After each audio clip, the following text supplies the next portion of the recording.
గత 5 ఏళ్ల పాలనలో మనకు పోలీసులు చుక్కలు చూపించారు. అదే పోలీసులు ఇప్పుడు మన ఆవిర్భావ సభలో అత్యంత కీలక పాత్ర పోషించారని వారందరికీ పేరు పేరున ధన్యవాదాలు చెప్పారు మంత్రి నాదెండ్ల మనోహర్.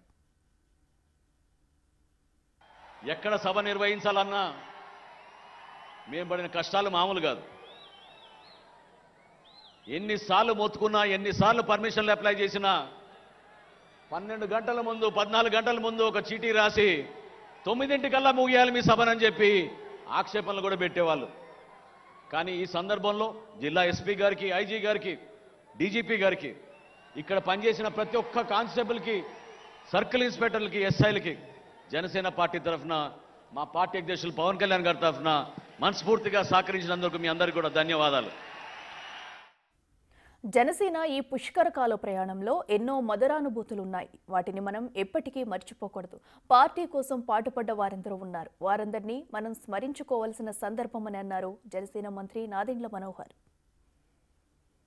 విధానంలో జరుపుకుంటున్నామంటే పాపం వాళ్ళకి గాయాలైనా కూడా, కాళ్ళు బెనికినా కూడా, చేతికి ఫ్రాక్చర్లు అయినా కూడా వాళ్ళు నిలబడి మీకు సేవ చేయాలనే ఆలోచనతోటి మన వాలంటీర్స్ నిలబడ్డారు. మనస్ఫూర్తిగా వాళ్ళు కూడా ఈ సందర్భంగా పార్టీ అధ్యక్షులు పవన్ కళ్యాణ్ గారి తరఫున, మనందరి తరఫున వారికి ధన్యవాదాలు.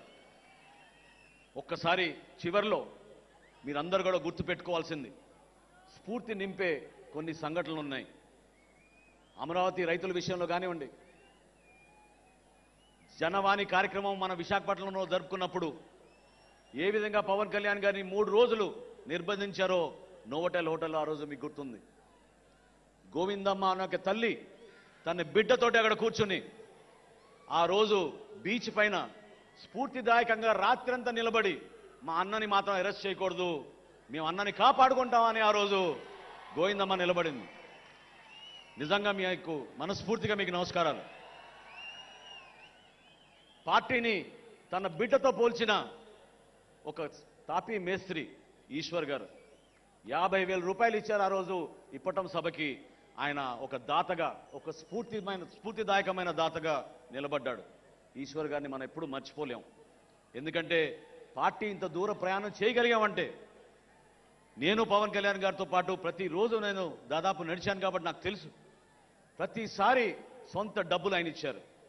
పార్టీ కార్యక్రమం ఏదన్నా కూడా మన జన సైనికుల కోసం, చివరికి సభ్యత్వం విషయంలో కూడా పవన్ కళ్యాణ్ గారు నిధులు ఇచ్చేవాళ్ళు.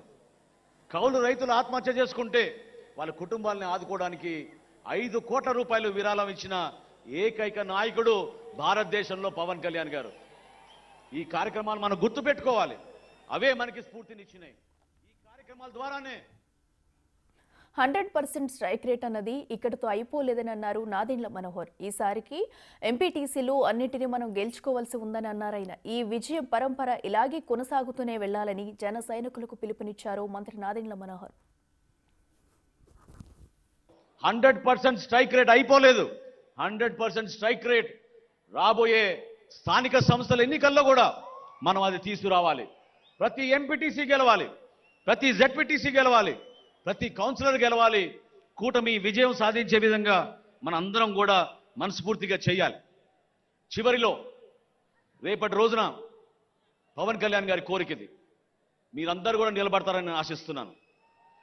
రేపటి రోజున సభ ముగిసిన తర్వాత ఈ ప్రాంతం మొత్తం స్వచ్ఛ ఆంధ్రప్రదేశ్గా మనందరం కలిసికట్టుగా ఏ రాజకీయ పార్టీ చేయని విధంగా మనం కార్యక్రమాల్లో పాల్గొని కేవలం చెత్తనే కాదు, ఫ్లెక్సీలు, జెండాలు, ఇతర పార్టీల జెండాలు కూడా గౌరవంగా తీయాలని పవన్ కళ్యాణ్ గారు చెప్పడం జరిగింది.